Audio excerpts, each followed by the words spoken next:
So, Joe, what are the principles of breaking the spirit of average? Joe, how do you turn an average life into an awesome life? Joe, how do you get out of the place of mediocrity and get into that place in that land of milk and honey? Joe, what is average, first of all? Average is the top of the bottom and the bottom of the top. It is the best of the worst and the worst of the best. Average is like a painkiller that lulls you to sleep while it slowly numbs your senses. Average is mediocrity. It is the run-of-the-mill. It is the middle passage. It is a C. It is just making it. It is just okay. It is the unnoticeable. That's what average is. And Williamsport, Pennsylvania, I don't care what they said. We've got some average breakers in this city, in this room, that ain't taking no more mess. You've got some vision in you. You've got a business in you. You've got a job in you, and it is too late for you to quit. So, Joe, how do I turn my average into awesome? Here's what I did. I took the word average, and I created the 7 principles from each letter. Each letter takes you closer and closer and closer to breaking the spirit of average, to becoming an average breaker. Let's start. Principle number 1, the letter A. Here's what you must do. You must adopt a positive attitude. Many of you are failing because your attitude stinks. Many of you are failing because your attitude is so bad, don't nobody want to be around you. Let me tell you something. We are too late in the game to be around folks who always whining and complaining. Always murmuring about what somebody ain't did for you, what they should do for you. You've got today to participate in your own rescue, but you got to check your attitude. Why is attitude so important? If you take the word attitude and you take each letter and you count it in the alphabet where it falls, how many of you know that it comes out to exactly 100? The letter A is the first letter of the alphabet, right? The letter T is the 20th letter. The next T is the 20th letter. If you do that for the whole word attitude, it comes out to exactly 100. But now if you take the word knowledge, it comes out to 96. If you take the word hard work, it comes out to 98.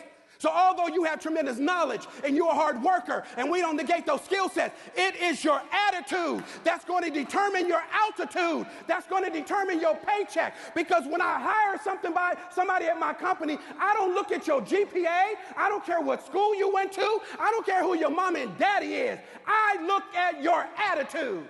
And every parent in here will admit, if you got more than 2 kids, one of them got a bad attitude. And you know, it is difficult to do something for a child with a bad attitude. Girl, I had one. This boy told me I'm supposed to take care of him. I said, really? Then you don't realize that some of that bipolar done jumped off my mama and done jumped on me. I'm crazy. I got no sense. So I told my oldest son, I said, go in his room and take his door off the hinge. Because he's not going to have a door in my house with that attitude. He's like, well, what's going on? Because with an attitude like that, I don't trust you. You could be building bombs up in here. I don't know. I'm going to watch you. You get no privacy. So with that kind of attitude, you get an average daddy. So I tell my kids, you want to have a bad attitude and you want to be average? Then I'm going to be average this month. I'm not going to pay the mortgage. I'm not going to buy no food. Since you want to be average and get average grades and come around here sucking your teeth out, well, first of all, anybody suck their teeth out around me, they're going to need an orthodontist because they ain't going to have none. Y'all saw that movie Life?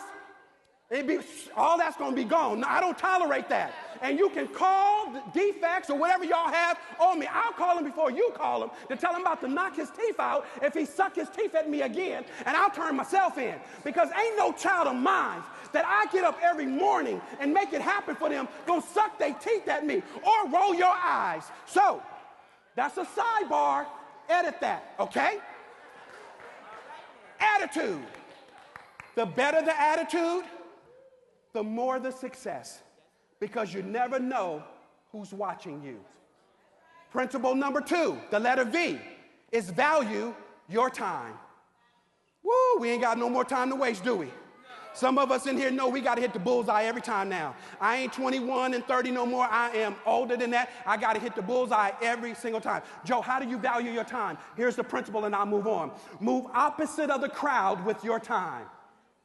How do you do that? When a new movie comes out in Atlanta, I don't go on Friday night at 8 o'clock at night where there's 10,000 folks. And now, girl, you pay $10 for a ticket, and you always got that one brother on the phone. He want to answer the phone while he in the movie. Hey, shorty, what's up? Like that, shorty. Nah, I'm at the movie right here, shorty.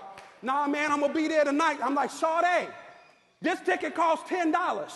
It cost me $30 to get some popcorn and a hot dog. I know you ain't sitting on this phone while I'm up in here. I got something for you, though. I move opposite of the crowd. I go on a Tuesday afternoon, around 1:30 in the afternoon when everybody's at work, and bro, I got the movie theater all to myself. I can play the popcorn game. I can take that straw, you know how you put it in the drink and it make that noise? I can do that all day, ain't bothering nobody, because everybody at work. Because I don't move opposite of the crowd. Because my time is too valuable. My time, I have to take care of it. I have to invest it. I've got to move opposite of the crowd with it. And then I've got to enjoy my time. Too many of you all are going from one issue to the next issue, and you're never enjoying your life. Let me share something with you, ladies and gentlemen. One day you're going to leave here, and we all going to go to your funeral, and we're going to boo-hoo and cry about how wonderful you are, even if you wasn't. Then we're going to take your insurance money, and we're going to eat chicken and do whatever we want to do. But the very next day, our lives are going to move on. Y'all hear me? So you got to take care of your time. So I adopt a positive attitude. I value my time. What's the next letter in the word average? I can't hear you. It's what? You must enlist the help of a mentor. Here's what I say about that. You need somebody who's going to stretch you and not shrink you. You need somebody who's going to make you better and not make you bitter. You need somebody who's going to have the emotional integrity to be honest with you and say, bro, if you keep doing what you keep doing, my man, you're going to keep getting what you keep getting. You need somebody that's going to be honest. You need somebody that's going to stretch you before you have to be on a stretcher in a hospital because you done stressed out and you done had a heart attack or you done had something happen to you because you had no direction. You need a mentor. I got 5 different mentors. One of them is a multi-millionaire. And I asked him, how did you become a millionaire? Blah, blah, blah, blah, blah. Okay, I'm going to do the same thing. Guys, I'm not that far from it. And I don't say that to impress you. I say that to impress upon you. Because I want to be able to give. I don't want to borrow. I want to be able to go into the grocery store and be able to go in there when I see a mother with 5 kids and she ain't quite got enough. I can look at my teller because she already know the look and say, I got that. Then the mom is trying to figure out, well, honey, it's already been paid for. Well, who did it? My only rule is you can't tell that I did it. Man, you don't know the feeling for that. You don't know the feeling that I used to watch when my mother had to go into a store and count food stamps or we not have enough money, or if you was ever a kid like me, you remember you'd have to take something back? Y'all remember that? I ain't got to take nothing back today. I just add to it, but I just add it to somebody else. So I adopt a positive attitude. I value my time. I enlist the help of a mentor. What's the next letter? I can't hear you. And this is not a curse word. Don't let me hear no murmuring from no young people, but you got to read daily. You got to read every day because knowledge is powerful. It is a weightless treasure that you can take anywhere with you. See, when you read and have knowledge, you don't have to depend on somebody else's theories. You don't have to depend on somebody else's outlook on how they look on stuff. But when you don't read and you don't study, you got to depend on somebody else for their knowledge and understanding. Read daily. What's the next letter? A, anticipate opposition because the dream killers are coming. We heard that false alarm. Folks was laughing at me talking about, why you ain't moving? Because I'm tired. I don't feel like moving. I knew it was a false alarm because I know what they smell like. I know what they look like. I've seen enough false alarms. So everybody runs out to the street. But then there were some who started sneaking away because they didn't want you to see them. They started getting away because they don't want you to see them. Because now they're gone. And they won't hear these 7 principles. They won't understand what it means to be an average breaker or to wake up when you finish sleeping. They were satisfied just seeing their child. And once they were done, then they left. But a true village stays for everybody's child. So you got to anticipate opposition because the dream killers are coming. And when they come, welcome them into your home. Have them have a seat, give them something to eat, and let them know, I ain't going nowhere. I ain't quitting. This day is going to be a long day for you because, my friend, I am only going to do nothing but push harder. I just started my own athletic company called Rep Athletics, and you can learn more about it if you go to repathletics.com. I want everybody tonight, if you would, go to Facebook and go to Rep Athletics and become a fan. Just go in there and just become a fan. Pull the numbers up. But we're going to teach student athletes how to respect every play on and off the field. We're going to stop allowing our student athletes to go to Division I schools and leave there without a degree. And now they're walking around these convenience stores talking about Shawty was good, Shawty. Nah, Shawty, I'm like this right here, Shawty. Nah, Shawty, man, I'm trying to get this right here, Shawty, right here. What is Shawty? What does right here, right there mean? No, while you had that scholarship, you should have got a degree. Because mom and dad, let me tell you something. Your child has got a better chance of being a brain surgeon, a doctor, and a lawyer than they do playing on Sunday morning in the NFL or Major League Baseball. The numbers are against them for going to the pros, but the numbers are high if they get to education, if they participate in their rescue.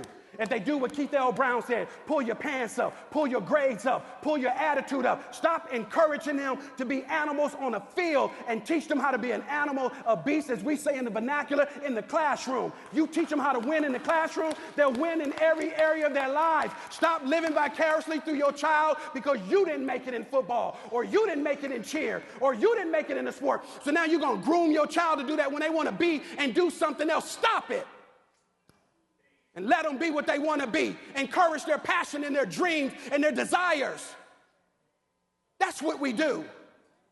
So we adopt a positive attitude. We value our time. We enlist the help of a mentor. We read daily. We anticipate opposition. The next letter is the letter G. We guard our goals. Dr. Benjamin May said it like this: it must be born into the mind of a man that the tragedy in life is not that you've not reached your goals. The tragedy in life is that you have no goals to reach. You need written goals. Repeat this after me. Say, a short pencil is better than a long memory. You got to write your goals down. And then you got to get a dream board and put pictures up there. And at the top of the board, you got to put the me I see is the me I'll be. Because when you can see it, you can have it. I got a picture of a dude with an afro because I believe one day one of you ladies is going to come up with a cure to make hair grow, and I'm going to get my afro back.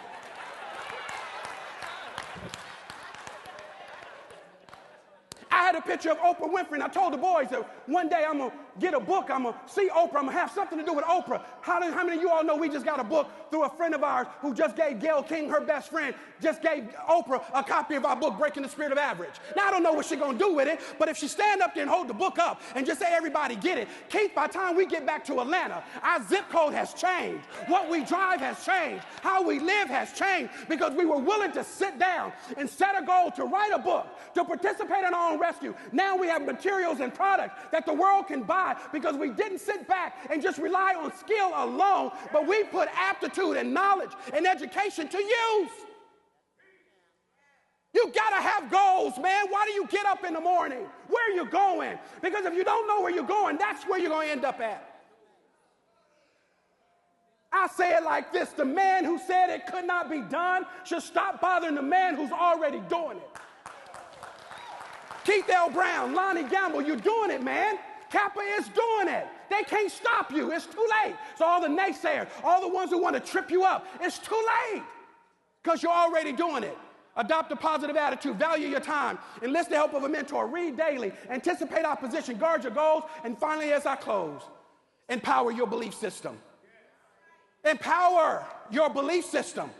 You remember the baby elephant at the circus when he was real little, had his foot tied to the stake, but he couldn't move because he didn't have enough power? Now he's a full-grown elephant. He's still tied to the stake, and he still won't move. Why? Because once held captive by force, he's now held captive by his belief system. There was a very average man who never laughed, he never played, he never risked, he never tried, he never sang, he never prayed. However, when he one day passed away, his insurance was denied because they said since he never lived, they were sure he never died. So when the wife went to go collect the insurance money for her husband, they said, claim denied. She said, why? He just died. They said, ma'am, we don't know him because he never took any risks. He never did anything. He never got off the couch. He never tried anything. He never failed at anything. We have no record of your husband. Claim denied. And as a result of that, she died without anything. Ladies and gentlemen, as I close, you all are average breakers. All day, every day, go and break the spirit of average. Go reclaim your life. Go back and get your history and your passion and make it do what it do. I am Joseph Washington, and I am an average breaker.